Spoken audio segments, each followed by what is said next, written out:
Good afternoon. Welcome, everybody. If we could just make sure that you people can hear me, so if someone could just put in the chat window to indicate, Dane, you there, could you just indicate that you are hearing me okay? Fantastic, thank you. All right, welcome, everybody. I see that we do have a few people joining in at the moment.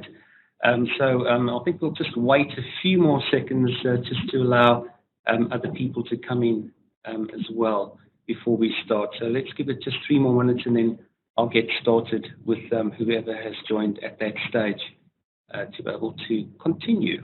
All right, so we're recording. Okay. All right, let me go and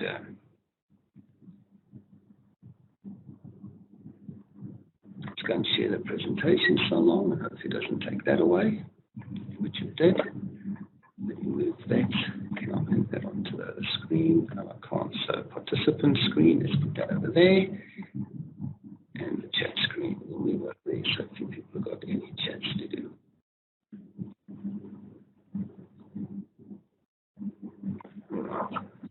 Okay. So while we're busy waiting, I'll just do some T's and C's along inside the environment. Pretty much it's just me talking for an hour, presenting, just talking to you about Palo Alto Networks Firewalls and giving you introduction into them. And if you do have any questions in that, what I'll do is at the end I will have a Q&A session. And what we can do by that time, if you've got questions in the interim, you can actually put them in the chat window and they'll appear the side, and therefore I will answer them as we go along. Or once again, too, at the end, I will open up if you want to. Then, if you're not in the mood for typing out long questions, you'd rather verbally ask me, I will then come and unmute your connection so that once again you could ask any questions relating to what you want to ask. All right, so let's get started over that. And my name is Gabriel Bryson, so welcome. I'm the lead security trainer for Fastlane here in the UK. And what I want to talk about today is typically about Palo Alto firewalls. And why this talk was brought about is because I've seen in the industry a lot of people traditionally have had firewalls inside their network, and the new kid on the block, Palo Alto Networks Firewalls, came along, and once again, a lot of people got caught up in the hype and the marketing of what Palo Alto does, and once again went and purchased the firewalls and then went and implemented it, only to realize after they implemented it that this is not just your average firewall, hence the name of the topic that we're specifically going to be covering inside this environment. So what I really want to do is I want to explain in the next hour why I specifically say this, because really, with the way that our next generation firewalls have evolved, the firewall is no longer a traditional firewall that we're using. And Palo Alto especially is slightly different in that being the new kids on the block, they have had a look and they have a slight advantage over other vendors in that because they were the last kids on the block, they've seen where technology is going and security is going and what is required, and therefore they're slightly ahead of the curve inside there. But let's go and have a look and you'll see what I'm specifically talking about when we refer to this as not the next generation firewall. If we look at the evolution of firewalls and security within inside of a networking environment, traditionally companies a couple of years ago used to implement this best of breeds of technology where they would go and buy the best URL filter, the best AV, the best QoS, the best proxy, and go and implement it inside the network. And it worked well for a while, but the problem with that was the tech front end changed, and to be able to identify the myriad of modern-day malware and zero-day threats coming through, we discovered that the best form of defense against that is once again global visibility. In other words, being able to aggregate all this type of information. The level of attacks have got so advanced that we can't identify them solely anymore by signature-based attacks, what traditional IPS would have done. And so therefore, we needed different ways to be able to do that. And one of the most effective tools was being able to correlate the information from multiple systems into a single environment.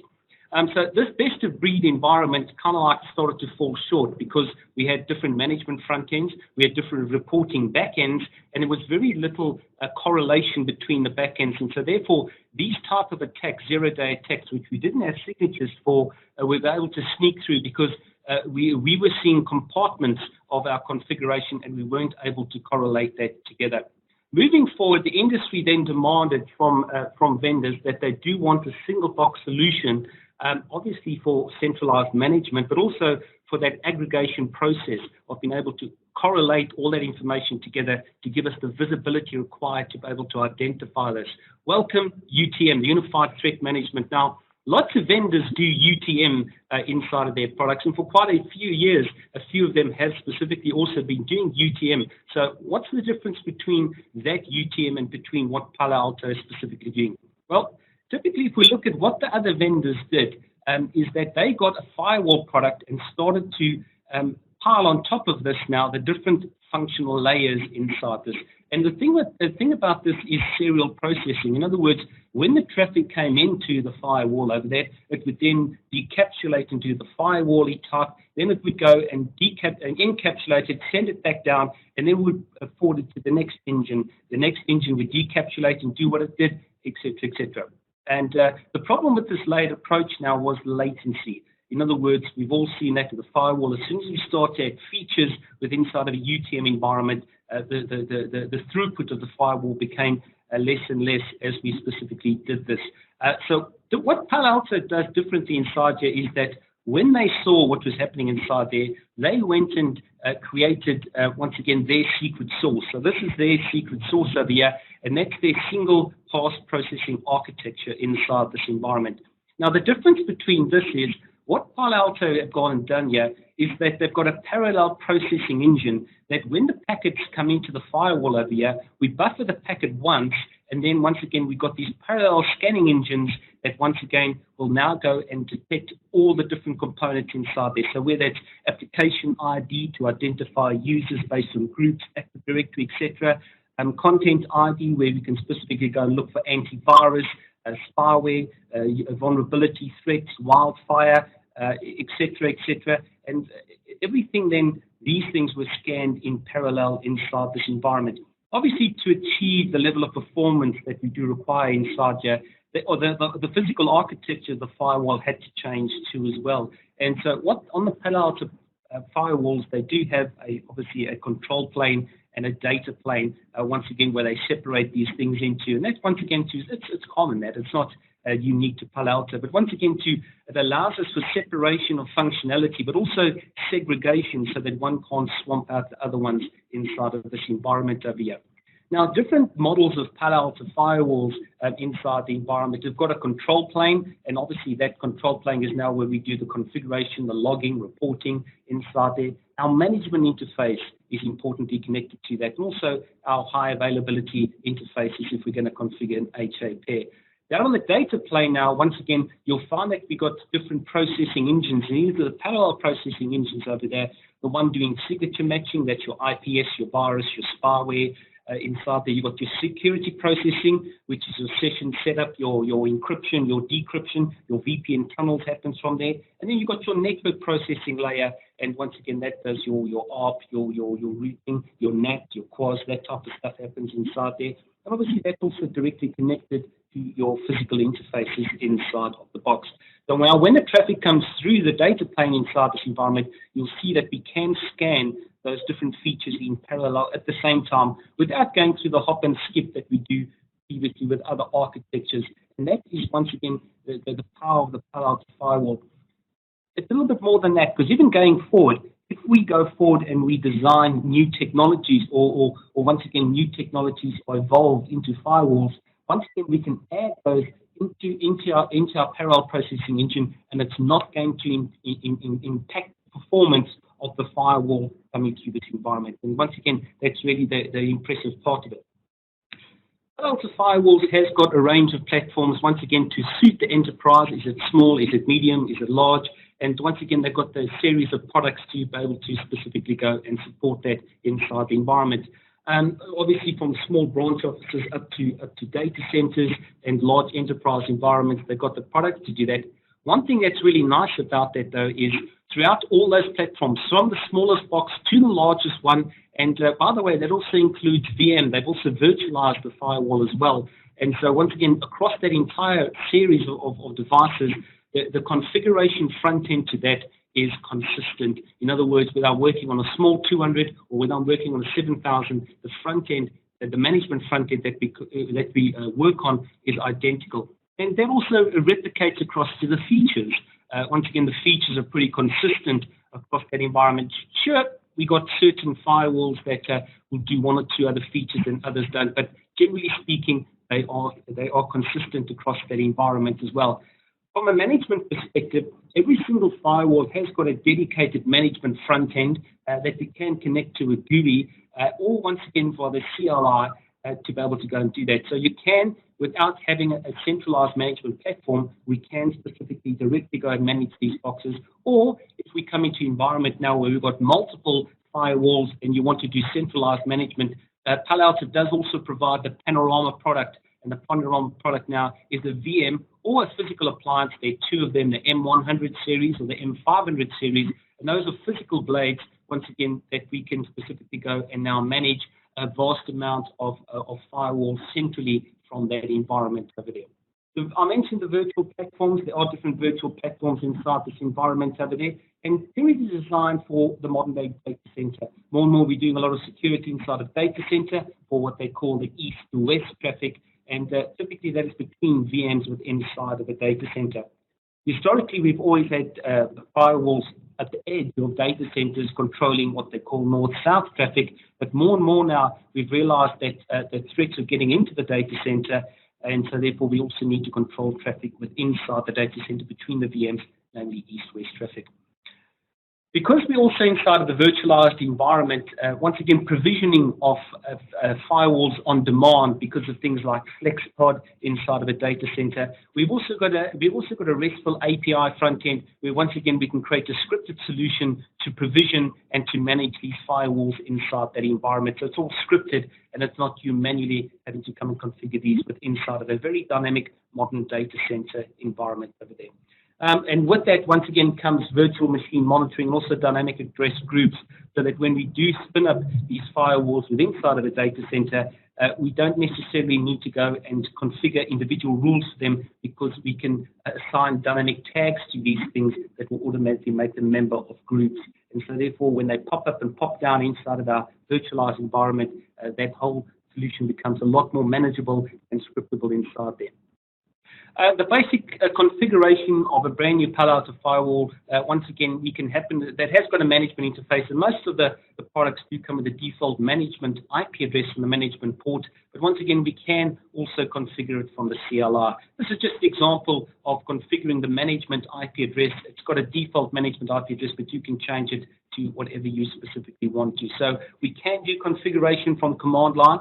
To be honest, in the industry, we don't do too much from command line. We do monitoring from command line per se, but generally the configuration is specifically a lot simpler and much better within inside the GUI. It's got a very, very good GUI product that comes along with that. So those are the three management interfaces. We can use the command line, we can use the GUI, or once again, we could use the RESTful API to create a scripted solution for that. And there they are, the three different ways that we can specifically go and configure this Panorama environment.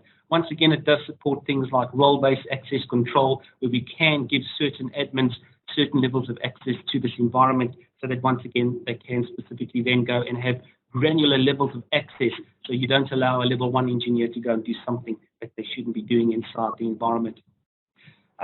Dynamic updates, because we're typically talking about products now that typically have got things like antivirus signatures, anti-spyware signatures, URL filtering database, and that there's a constant feed of information that we have to download from Palo Alto itself. And once again, we do have dynamic updates inside the products where once again, we could go and create schedules to go and download now, once again, things like antivirus, your application and threat signatures, your global protect data, which is your VPN client and that. So we have got an ability to automatically download and keep these up to date inside the environment. If that dynamic process is too dynamic for you and you want to control that, once again, this process can also be done manually inside there. So that's to keep us up to date with all the latest antivirus signatures and spyware signatures inside there. The Palo Alto Firewall, when we actually come and configure the physical interfaces on, is a very, very flexible device inside there. Why I'm saying this is because on the same physical firewall, we can specifically go and implement this firewall in different implementations. In other words, Commons Layer 3. In other words, the Palo Alto Firewall has got the capabilities to root, and therefore we could root through the firewall where every interface in the different IP subnet and we use routing protocols to route between it. But we can also implement it as a transparent firewall in layer 2 or in virtual wire mode, as they call it. Virtual wire, think of that as a bridge, where layer 2 we use MAC addresses. Virtual wire is just a straightforward bridge inside there. For pre-deployments, we could implement tap mode, where once again, we can specifically then go and snoop in on a VLAN on a subnet. We configure span on a switch, and we redirect that to a tap interface to be able to go and do that. It also supports aggregate interfaces, more commonly known as ether channels. So we can also bond multiple interfaces together via an ether channel connecting to an upstream switch. And once again, which will support that. And then we can, with inside of that, create also sub-interfaces terminating on a specific VLAN inside there. So apart from all of these, I'm not going to discuss them all, but the beauty of this is we can actually implement multiple of those concurrently at the same time on the same firewall. So it's not like my entire firewall is a layer 3 firewall or layer 2. I can have different interfaces dedicated to different interface types inside that environment there, which once again is pretty impressive compared to what we can do maybe on other products inside there. It also supports obviously VLANs, loopbacks, typically for testing, that type of stuff, we can do that. And also it supports tunnel interfaces as well. So everything you've ever thought you knew from, say, a Cisco environment about tunnel interfaces, we can also implement that on the Palo Alto firewall. So on the right, you'll see in the graphic there, we've got different types of interfaces, and you see the interfaces are configured with different interface types on the same physical firewall to provide us that level of functionality. This is just another slide to demonstrate now a tap mode where once again we could go and evaluate traffic for a proof of concept. So you want to go and see is there going to be any value by adding the Palo Alto network to your firewall. We can configure span and go and monitor it for a couple of weeks and then just look at the report. So that's purely just sucking in all the traffic, analyzing it, and then creating reports on that. We can't do any blocking or control with that. Virtual wire, as I said, inside of places like data centers and that you might have a need now, or compliancy is forcing you to incorporate a firewall between two parts of the network. We could do that without disrupting the layer 2 or layer 3 because we're just going to have an inbound and outbound interface and we're going to bridge across that one. But once again, we can now start to implement security inside there, SSL decryption, and also we can also include NAT capabilities. Strangely enough, we can do that. Layer 3 is the most common type of deployment that we can specifically utilize, where once again the Palo Alto firewall will typically route. And once again, it does support RIP, it does support OSPF and BGP as well. Obviously, that's for an MPLS type environment, not necessarily for the internet routing table. But we can also, once again, go and implement Layer 3, which is the most common type of implementation that we specifically do. The routing protocols there, the routing protocols that we do support inside there.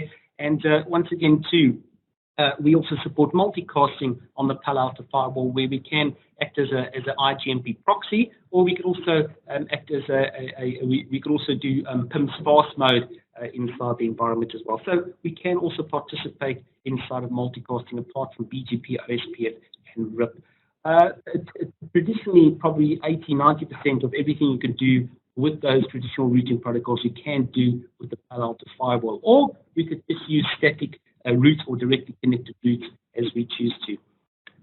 I mentioned earlier on that we might have an environment where we do want to come and use the benefits of using aggregate interfaces or ether channel, once again by aggregating multiple physical interfaces into a bigger link, a fatter link, or once again to provide resiliency for multiple interfaces by creating sub-interfaces with inside of that port channel. Once again, we've got the ability to be able to do that. It does support LACP, so once again to most popular brand switches that do support some form of ether channel, once again, you will be able to configure through to that and be able to integrate that now into your firewall design. The basic principles of the Palo Alto firewall, and this is where we start now to differentiate between other things over there. It is a zone-based firewall. Okay, that's not new. A lot of other vendors use zones inside here, and you'll see that when we come and create security policies or rules, we actually identify the source and the destination of the traffic coming through not via the interfaces, but via zones. The basic principle of that is when I configure an interface, I will put it into a zone, and therefore, once again, we can have multiple interfaces inside the same zone, but an interface can only belong to a single zone. And so, therefore, the policies that we create will now control the direction of the traffic from a source zone to a destination zone through this environment. And therefore, as many interfaces are inside the zones, then once again, that will specifically apply to that environment. We can include traditional layer 3 inside there and include subnets and individual IP addresses and groups, etc., etc. We can also go and do that. NAT, obviously, most firewalls do sit at the boundary between public and private namespace. And so therefore, too, once again, the firewall, like most firewalls, will specifically have NAT functionality. And the Palo Alto firewall does support source NAT and destination NAT. We can also do both of those in the same NAT rule as well inside the environment. So you have got the ability on a single rule to be able to go NAT both the source and the destination part of a packet with inside of a single rule, which once again becomes more handy in certain environments. Security policy match rule conditions are once again very common in that we do top-down first match criteria inside there, which is once again very common inside the industry. So once again, all the rules are typically placed into the same container, top-down first match criteria, as I said. And what we're looking for there is an implicit match of all the parameters there before we implement the action associated with each rule set inside there. So once again, the graphic is very easy to work with over there. We've got a source, which could include a zone, an address, or a user. Yes, we can do identity firewalling on the Palo Alto, where once again, we could link into many different systems to be able to get up-to-date user mappings of their domain credentials and their individual IP addresses in a BYOD environment, and to pull those mappings through to Palo Alto firewall so that we can now create security policy rules based on you and what group you're in versus what IP address. Because in an environment with BYOD, I literally could have 3 IP addresses because I've got a laptop, I've got a tablet, and I've got a smartphone. So I could have literally 3 IP addresses, but I'm still Bob. That's a member of the sales organizational unit within inside of my domain. And so therefore, once again, we could create the security policy rules based on those credentials rather than your individual IP addresses. My destination, we can specify a zone once again, and also we can still do layer 3 inside there by specifying IP address, subnets, ranges, etc., etc. What you'll notice now that is new now is we've got application and services inside there. Now, if we ignore the applications for the moment, the services tab is typically what layer 3-4 firewalls do. So we could say source, destination, IP, zone, whatever, but then typically the use of Palo Alto firewall by using port numbers, and that's where the services tab comes in. That provides the same functionality. Now, this is where we start to separate a lot from other firewalls, because the Palo Alto firewall, first and foremost, is an application-based firewall. What does that mean when I say that? Well, think of it this way. On a traditional layer 3-4 firewall, I go and pinhole the firewall by specifying that traffic is allowed to come from a subnet to a subnet on a specific port number. And so therefore, if I come from a different subnet to a different subnet on a different port number, the firewall doesn't allow me to go through. So that's the same principle, and let's move up to the application layer. Now in the application layer, I could go and do things and specify web browsing as an application. So I could say from trust to untrust, the application can be web browsing, and once again, we could allow web browsing. Now, if you come along and you're on the same source zone and destination zone, but you now want to use FTP, you will not be allowed to. So what we were doing at layer 2-3, we are now doing at layer 7. Now, that does startle a lot of people, and I have seen customers who didn't understand that, and they start to implement this, and they think web browsing is a broad-based category. And so they allow web browsing as an application. Then what happens is they then try and open up Facebook, and Facebook is not allowed. But hold on, Gabriel, isn't Facebook a web browsing-based application? Yes, it is. But according to Palo Alto, we identify, we've got a very comprehensive application signature database that uniquely identifies applications, not by their port number, that's just one of the factors we look at, but also by looking at the content of the packet coming through. So we treat Facebook as its own unique application. And because in my application rule there, I've allowed web browsing, but not Facebook, you will not be able to get to Facebook.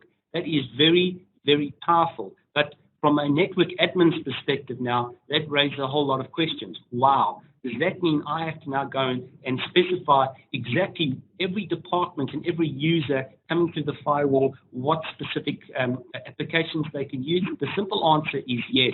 But don't worry, once again, we have got a group structure that we can go and simplify that task inside there. Services tab is traditional port numbers, and then once again, we've got an action to permit or deny inside that.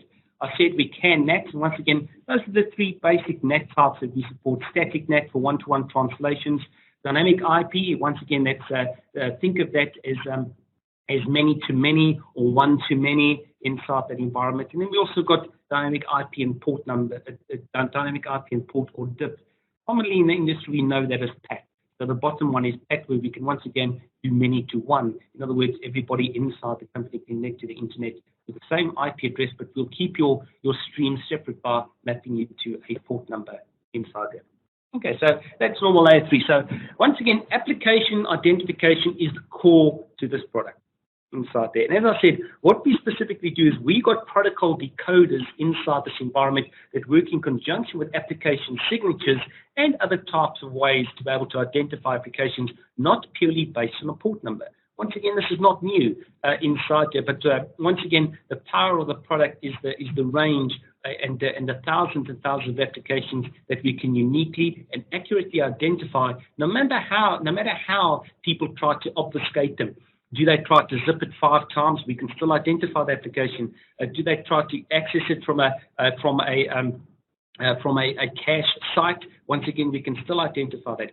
If we've got certain types of applications that use proprietary end-to-end encryption, I'm thinking of things now like Skype inside there. That's where our heuristics engine comes in. And once again, we can still accurately identify those type of applications that use end-to-end proprietary encryption by using heuristics inside there. In other words, by looking at the movement of the traffic and be able to have the signatures be able to identify what they're specifically looking for. We don't altogether ignore port numbers. We still use that, but only as one of the identifying factors of that. But we have got very comprehensive signatures inside that environment once again to be able to identify that. So the key to the product now is what is an application. And from Palo Alto's perspective, an application is any service, any system, any application as you traditionally know it, that we can uniquely identify. And because we can uniquely identify it, we can now go and control it inside there. So we all know basic applications like email or mail and that type of stuff inside there, but also certain applications might have micro applications associated with that one. But as I said, anything that we can uniquely identify as a service or as an application, we could classify that as an application, and therefore we've got the ability to go and control it through this environment. From a network admin's perspective, we traditionally worked on layer 3, 4. In other words, we had the 5 tuple to work with: source, destination, IP, port number, and protocol. We had very few variables to be able to work with inside there, and that's why it was easy. But now we are moving into the application layer, and once again, that's where, once again, this is not a traditional firewall, because we're firewalling now at the application layer inside that environment. And once again, that does generate a lot more work, generate a lot more visibility. And so therefore, as a network engineer, you are going to have to know a little bit more about that. But you'll find straight away, because you're getting so much more visibility into what's happening inside the environment, you'll be able to pick up threats that, once again, we couldn't do before. Let's have a look at evasion of a traditional firewall. I've got 2 applications here, Messenger and BitTorrent. We've chosen those because historically, a couple of years ago, we had problems trying to block these through the environments. Why? Because they do have well-known port numbers, and what we do is we go and block those well-known port numbers inside the environment. And what did they go and do? They then went and tunneled through another application inside the environment. So it was really very difficult to identify these applications based on port numbers, because they kept on hopping, and then ultimately what they would also do is go and tunnel themselves with inside of other applications to be able to do that. So let's look at the traditional firewall versus Palo Alto firewalls with App ID. Firewall rule on the left is allowing port 53, which we know is DNS. So DNS traffic comes inside there. It matches port 53, and we allow the traffic to come through inside there. Some clever person comes along on the Palo Alto firewall and sends DNS traffic through there. Now, we don't map Palo Alto firewall to port 53. We can, but typically we're allowing now DNS We don't care what port number DNS is on, we're allowing DNS. And so therefore it will allow DNS through. There's the clever person. He comes and he opens up BitTorrent with a T that's on the next line. And what he does is he makes BitTorrent on port 53. An additional firewall maps that one and says, okay, port 53 is allowed. We're going to allow BitTorrent through.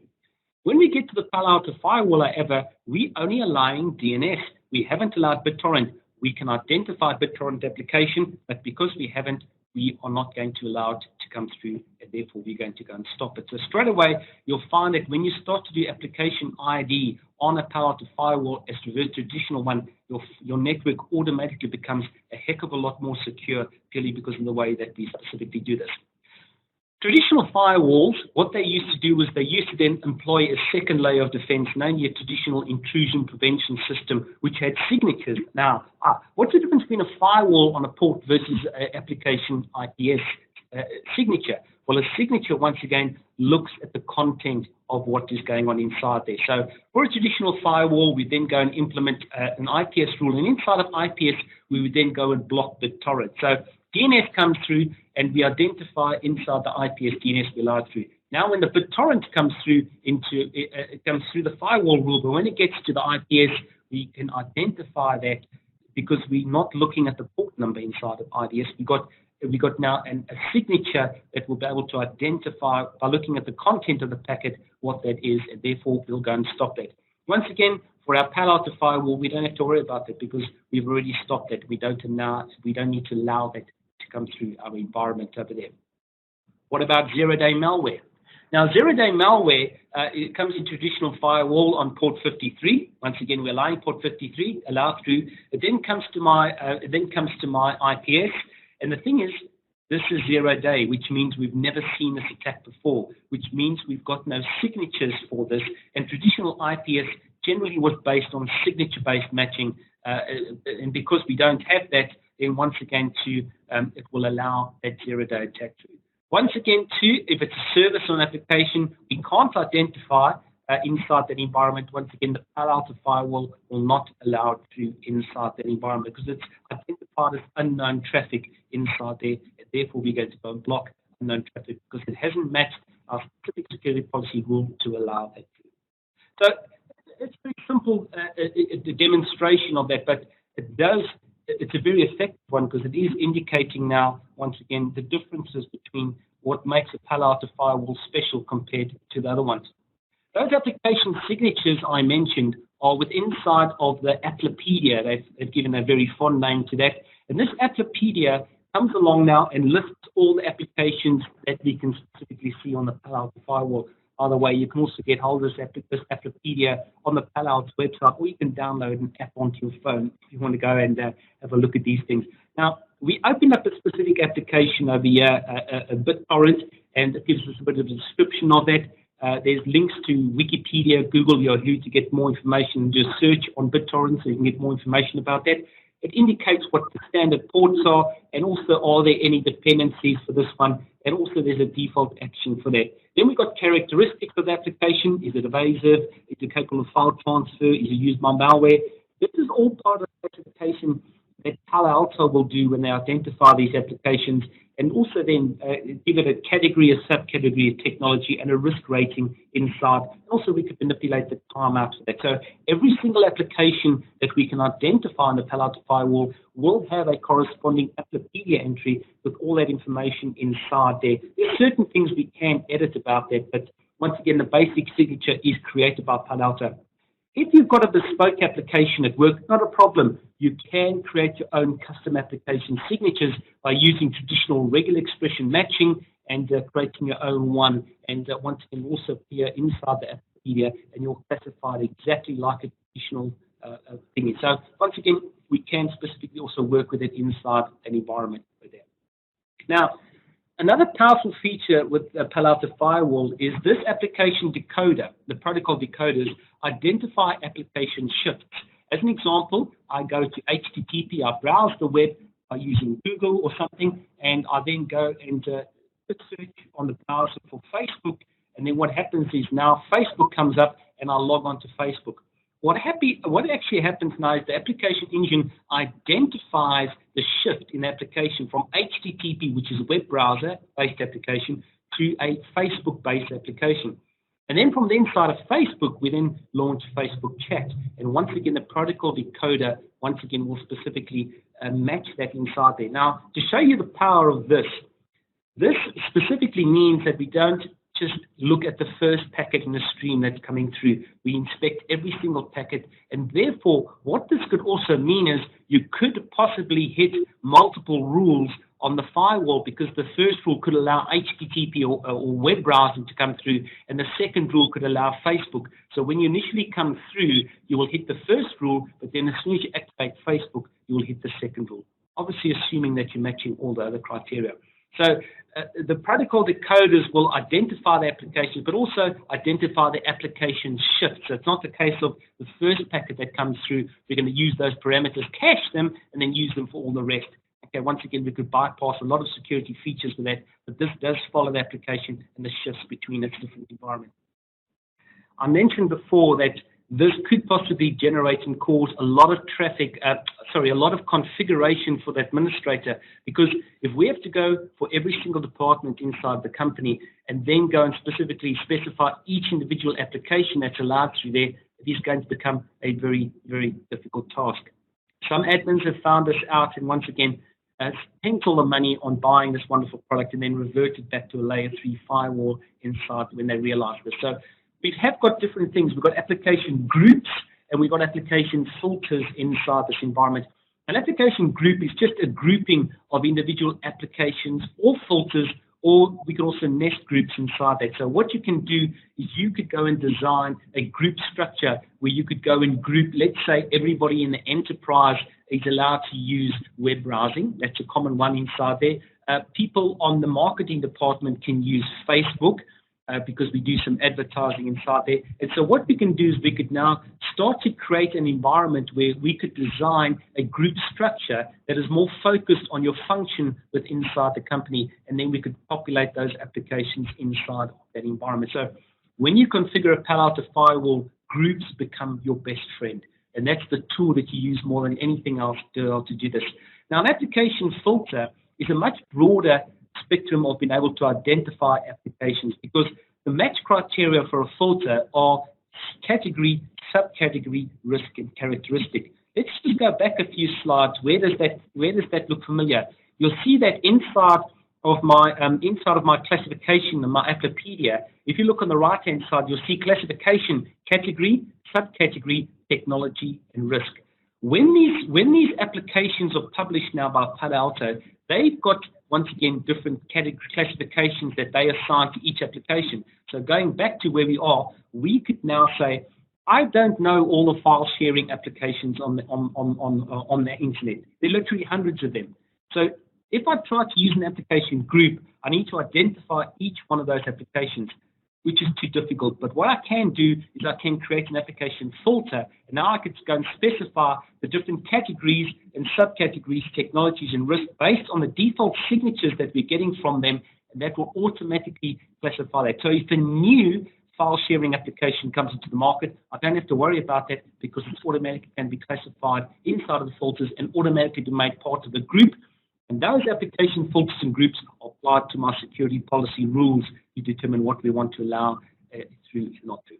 Simple. That's why that becomes your specific friend. Here's just an example of an application group, and you'll see that we can add specific applications to that, but we can also add filters. And once again, those filters are looking for certain classifications inside of there that will automatically dynamically assign them into that environment. So that's going to be the main focus of what we're going to do inside there. Now, once we've configured the Palo Alto firewall to allow traffic through this environment over there, based on the criteria spoken before, source, destination, zones, addresses, users, and also applications, we can also now go and say, okay, once we've allowed the traffic to come through there, let's go and see that the content of what we're carrying inside of that allowed traffic is safe.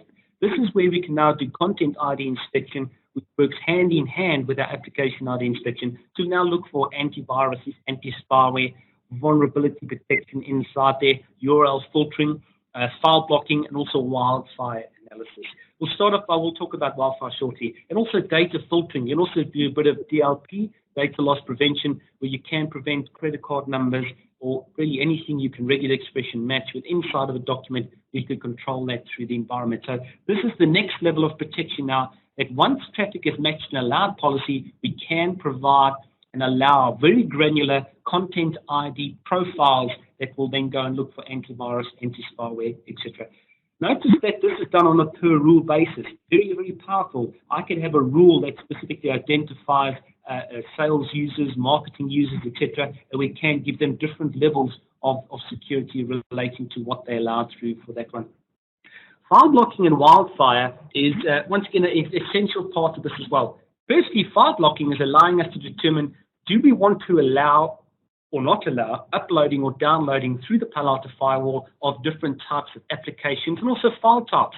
So we don't want any zip files, we don't want any docs, we don't want any PDFs. Once again, we could go and create a policy that the policy can be upload, download, or in both directions. And once again, we can set an action. We can also deny this from, in other words, we can prevent you from downloading any PDFs or whichever file type you specifically want to go and apply to that. Wildfire is Palo Alto's cloud-based sandbox anti-malware engine.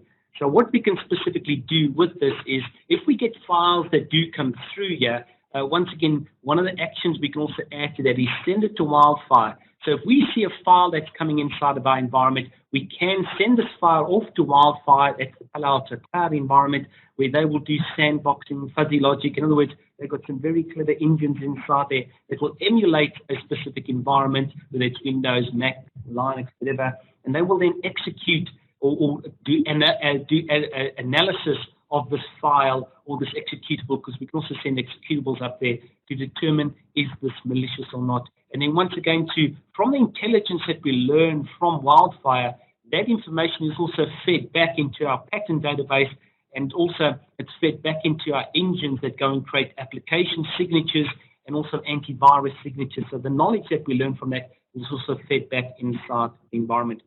With your base threat subscription that comes with Palo Alto Firewalls, we can do Wildfire Cloud analysis, but there is an extra subscription where, once again, we could also increase the amount of file types and get more features from that environment as well. So we can also implement Wildfire. Some of the other nicer features that come along with the Palo Alto Firewall is drive-by download protection. Typically, it's a very common way of distributing malware inside the environment. You go to very legitimate websites, you click on links, and while you're clicking through the website and browsing on there, you could be downloading content and it doesn't prompt you. What the Palo Alto Firewall allows us to do now is we can actually come and create a policy that, once again, will specifically say that while I'm busy browsing a web page, if it's asking to download something, stop and say to us and ask us a question. Do you want to download something? In other words, it's like you're trying to download something and say, oh, no, I don't want to download that. Then you could stop that. So once again, that's one of the nice features that we can do, that we can configure this over there to wait for you to respond to download something while you're browsing. So once again, that's going to thwart these drive-by downloads. Another type of feature that we can do inside here is multi-level encoding. As the different versions of Palo Alto have come out, they've gone deeper and deeper into multi-level encoding. What this means is we can take a file and we could change the formatting or the encoding of that. The simple implementation of that is I can take a file and I could specifically go and zip it 5 times. That will fall into the category of our multi-level encoding policy over here, and we can still identify the file type within inside of that, even though we zip 5 times inside there. It's not only zip, the other forms of encoding that we do support inside the product too. So even if people are trying to hide an application by changing the encoding, by zipping it X amount of times or changing the formatting of that, we can specifically also go and have a look and see what's inside of that. We can also do with emails. If emails are coming through the Palo Alto Firewall, we could also then go and specifically snoop the emails inside there. And if there are any URLs or attachments or URL links inside the email or attachments associated with that, we can also then go and send that off to Wildfire for analysis for this. At no stage does the Palo Alto Firewall actually read the content of your email inside the environment or do anything with that. It just goes and sends the URLs and the files. We can configure that up to Wildfire once again to go and identify if this is bad or not.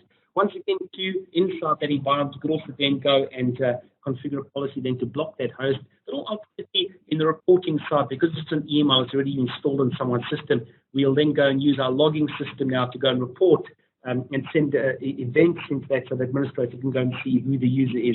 By the way, it will also take the sender and the receiver's information and include that into the report so you can see who it was being sent from and who it's been sent to, so that you can go and help with the cleanup process inside there. As I mentioned, the wildfire analysis verdicts inside there, we got different types of verdicts. We got benign, in other words, that's safe. We got malware. Those were the two, and very recently they've added into version 7 the greyware verdict as well. And that is typically kind of like innocent until proven guilty, but we know that you're guilty of something. So with the greyware verdict, there's also reports from Wildfire that we might show certain traits of obtrusive behavior, or we might have certain modules inside there that look like they could be malware, but once again, it hasn't actually been classified that it is bad inside there. But certain secure environments might want to know that these guys, even though they haven't been proved to be guilty, have got guilty traits. And so therefore, once again, we can also go and report on greyware now inside this environment. And that also includes things like adware, spyware, and browser help objects. Wildfire, when you purchase the product, Wildfire, because it's a cloud-based product, you also get access to a cloud-based account inside the environment. We can actually connect to the cloud account, and this is where you can go and analyze and download reports as well, and also upload reports. Upload files manually to the cloud account to go and do analytics inside there. So you can go and analyze and have a look. There is a heck of a lot of information that you'll find out about the file once it's been analyzed inside. In other words, the analytics that Palo Alto do in the cloud are actually available to you. And so once again, you can actually log on to there and you can actually download and then go and have a look. And it'll give you information like what it's doing inside your environment, what registry keys you changed, etc., etc. You'll be able to get all that analytic information from there. The Palo Alto Firewall nowadays, once again, decryption is a very, very important feature inside of the firewall. Where once again, because the most common day applications nowadays do use some form of SSL decryption inside them. So the Palo Alto Firewall does need to be able to go and decrypt the traffic to be able to look at that. So likewise, on the Palo Alto Firewall, we have got decryption policies. Once again, we could do outbound SSL decryption, inbound SSL decryption. They do it in slightly different ways. One's a proxy, one's your snoops inside there. But once again, we can go and create policies to determine what classification, in other words, don't decrypt banking, hospital, shopping, that type of stuff, but the rest of the stuff we can go and decrypt. So we can be selective about what we want to decrypt and not decrypt inside that environment over there. And that's just indicating the different ways that we can implement our SSL decryption. Here's just a very simple SSL decryption policy. Once again, saying don't decrypt certain types of applications. In other words, we could go and create a profile inside there that identifies financial services, government, health, military shopping, and we can go say, don't decrypt those, but once again, we can decrypt everything else coming through that environment over there. We would also be specific about the departments and about the flow of traffic. It's a normal policy, except we're controlling what can be decrypted or not decrypted inside that environment. I mentioned user ID. You'll see now we've got an example where we can specifically create a security policy rule down the bottom that specifies your group and your username by linking into Active Directory to go determine your firewall rules now are also based on your user identity. We do need to have an agent for this. Palo Alto Firewall has got an on-box agent on the Palo Alto Firewalls, but we've also got a third-party agent that we can specifically install now onto any Windows platform to act as an intermediary proxy to be able to get that mapping information from, once again, different environments. These are the different environments that we can get from. What we're trying to do is map Joe to all his devices, because Joe's got a laptop, but he's also got a smartphone. And Joe's also part of different roles inside of Active Directory. He's an IT administrator, and he's also part of the Group HQ employees. But now, Joe, once again, could be connecting to different systems inside the environment. So what we want to get, and what we want to pass through, what the agents are going to pass through now to the Palo Alto Firewall, is a list of all your current IP addresses. And so therefore, no matter what device you're on, because you're part of those groups inside of ADB, going to restrict you based on that. We could link it to Exchange servers, LDAP servers like Novell eDirectory servers over there, domain controllers, we can go and do that. Also file and print servers, we can also connect through to that, then look at your session table for that. We could do client probing using NetBIOS probing inside there, or WMI probing. We could use captive portal, in other words, if you do, we can configure the Palo Alto Firewall as a cut-through proxy. Therefore, when HTTP or HTTPS traffic comes through, we could ask to authenticate you. We can take those credentials through. Or if you connect via a global protected VPN client, we could also take those mappings through for you. Terminal server was always difficult. I'm talking about terminal servers now because, once again, what we could specifically do there is, what happens there is all the users connecting to those over there, it looks like all the traffic's coming from there. We have got a terminal server agent, once again, that will allocate unique port numbers to each user. So once again, we can uniquely identify them. They don't all look like they're just coming from the same device. We might have a lot of devices on the network that generate syslogging, wireless LAN controllers, other products, other products do generate SSL. We can also snoop those syslog messages to be able to pull your credentials out of that inside them. And lastly, we could also use a API, the RESTful API and XML API, once again to go and create scripts so that when we trigger authentication on different types of systems over there that do support the API, they can push then these scripts through to us to provide those mappings to us. It's a very, very comprehensive set of tools that we've got to be able to accurately identify you and your multiple IP addresses that we're using. So when we come and create a security policy rule, like down the bottom there, we can specify that you are from a specific user or a group. And it doesn't matter what your IP address is, as long as you match those credentials and we can map you to your IP address, we can then go and secure you. Site-to-site and client access VPNs, once again, the Palo Alto Firewall has got the ability to do that. So once again, we can do traditional site-to-site VPNs inside this environment.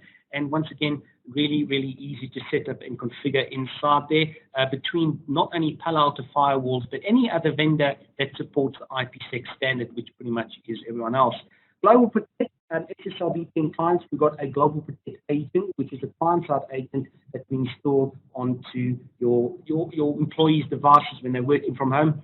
We can launch this from a portal, so we can tell your users from home to connect to a URL front end and be able to connect to that. And we could then distribute that and install that software via remote launch onto your PCs. And then from that point on, you could leave it there and subsequently you could log on to that environment over there. The Global Protect, once again, I'm not going to go through this, but we've got different functionality of Palo Alto Firewalls inside this environment. We've got a portal that does authentication of the users and provides the configuration for users and the client. And once they're authenticated, they will then get a list of gateways from the portal, and then once again, they will go and connect to the gateway to establish the VPN session to that gateway. So the gateway is responsible for enforcement of that VPN because that's where the tunnel specifically goes and terminates. There's the agent, and once again, we could manually install the agent, or we could launch it once again by connecting through to the portal's URL and authenticating. You could automatically push that down to you inside that environment over there. They've also got large-scale VPN deployments with Panorama, where if I've got lots of branch offices and we specifically need to connect all these branch offices, we could now go and create satellites. These are small Palo Alto firewalls that we do a cookie cutter config, which is a minimal config.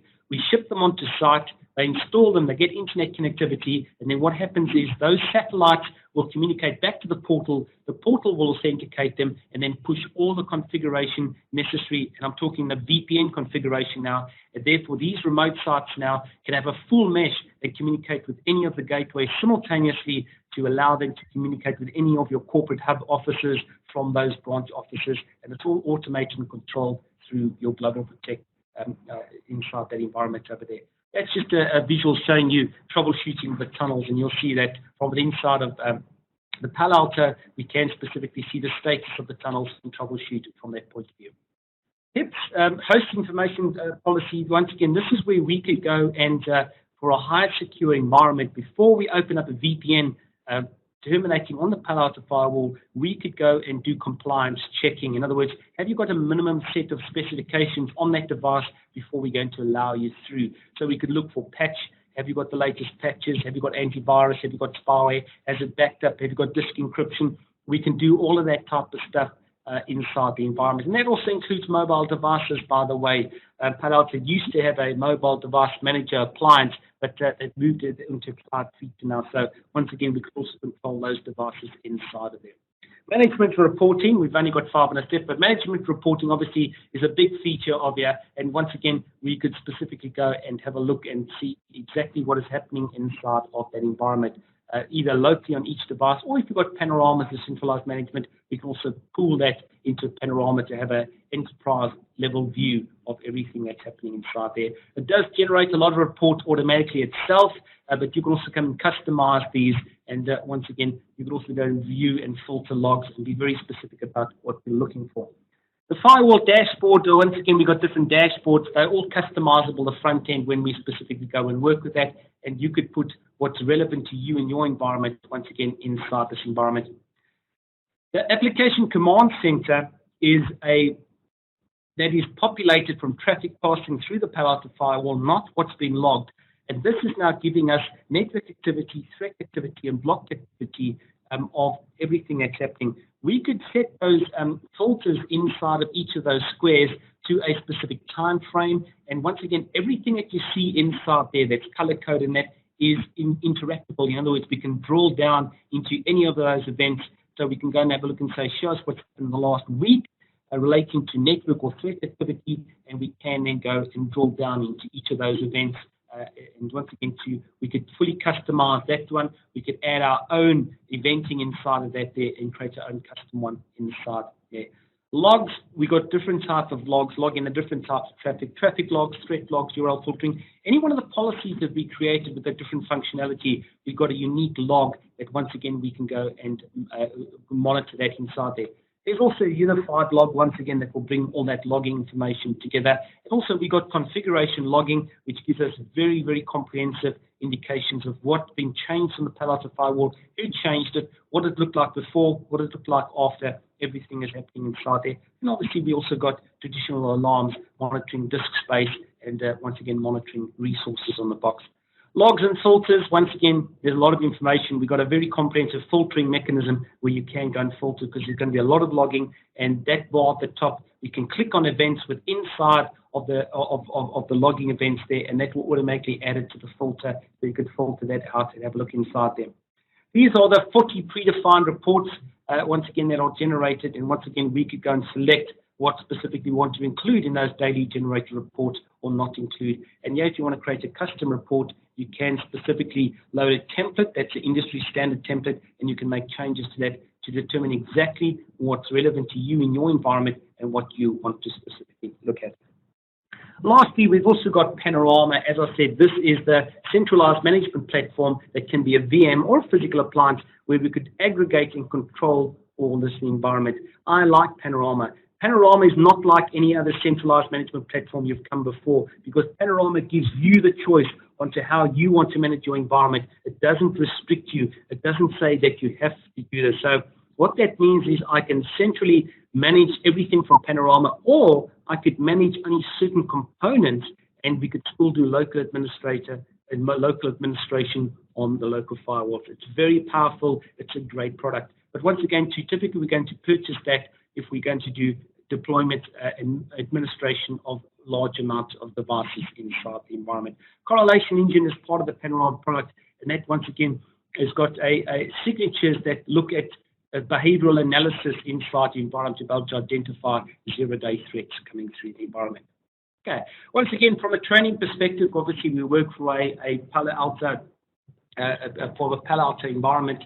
Over that, we are a learning partner. And so these are the types of courses that you can come on, the 201 and the 205 or entry level. Once again, where we teach you basic configure and install of Palo Alto Firewall. 201 is a 3-day course. The 205 is a 2-day course. So typically we schedule those together so if you come for a 5-day course, you can get the 201 and the 205. The Panorama, once again, is a 2-day course that specifically looks at Panorama. And then you've got the managed cyber threats and the debug and troubleshooting, advanced troubleshooting. Once again, those are 3-day courses that you can come and attend inside the environment over there to be able to go and do that. Next generation security platforms, you'll find that Palo Alto has now also got different products that they've added to provide global visibility. In other words, to be able to take logging from different firewalls and different environments and analyze them in the cloud. Also, software as a service, we can also apply firewall rules to software as a service and once again to control security in a public cloud type of environment, because they're still your applications, they just host it there, and we can do that. Traps is a client-side security platform that once again is going to be replacing client-side antivirus, but once again a lot better because it doesn't typical antivirus might contain thousands of signatures. Traps on an endpoint at the moment contains 21 signatures. That's all, just 21 signatures. And we can pretty much identify almost every single type of known threat in the world with 21 signatures. Very impressive. Okay, and then obviously your firewall protection inside that one. So that was just an introduction into the Palo Alto Firewall. I've gone a few minutes over, I apologize for that. But once again, just to give you an insight, it's not just a traditional firewall. There's a lot more to it. And you'll see that when you do start to configure it, that is when it hits you. So we just want to heads up before that environment over there. Are there any questions over here? I see that someone did over here did ask typically how long wildfire analysis does take. Once again, in the later versions now, we've got the wildfire analysis down. Traditional, without paying anything special for that, it's 15 minutes. But now we can bring it down to 1 minute and 5 minutes, depending on your licensing feature that you've specifically got inside there. A lot of times, too, we can actually pre-classify or analyze those before we actually send them up to wildfire because we do keep a lot of cached information inside there. Okay, are there any other questions? Is there anybody who wants to ask me something so that I can unmute them? Just put in the chat window yes, and I'll unmute everybody and you can ask. Or if not, thank you for spending the last hour with me. Once again, if you do have any further questions inside the environment, what I will do inside of the chat window is I'll go and include my email address. I'll quickly put that in. And if you do have any questions, any other questions going forward inside that, all attendees, sorry, let me do that again, to all attendees, so that you can get that. Whoops, yeah, that's not the one. Let's do that again. Control C, Control V. Okay, I've sent that to all attendees now. So if you do have any questions going forward, you're welcome to shoot me off an email. But as I said, we do a full set of comprehensive Palo Alto training here at Fastlane. And so once again, you can go and look at our website, once again, to specifically go and have a look inside. So once again, that's flame.co.uk/Palo Alto Networks. Are there any questions?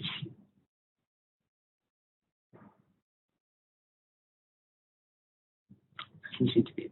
Thank you, everybody, for your time. And once again, as I said, if after the fact you can contact me on the email address, I will leave it there for a little while before I close the session down. And if you've got any questions, I'll leave the session open for a few minutes so that once again, if you do have any questions, you're welcome to ask me. If you do want to rather ask me by unmuting you, I have got the ability to unmute you. So just send in the chat window, yes, you want to ask a question, and we can do that. Okay. Thank you, everybody.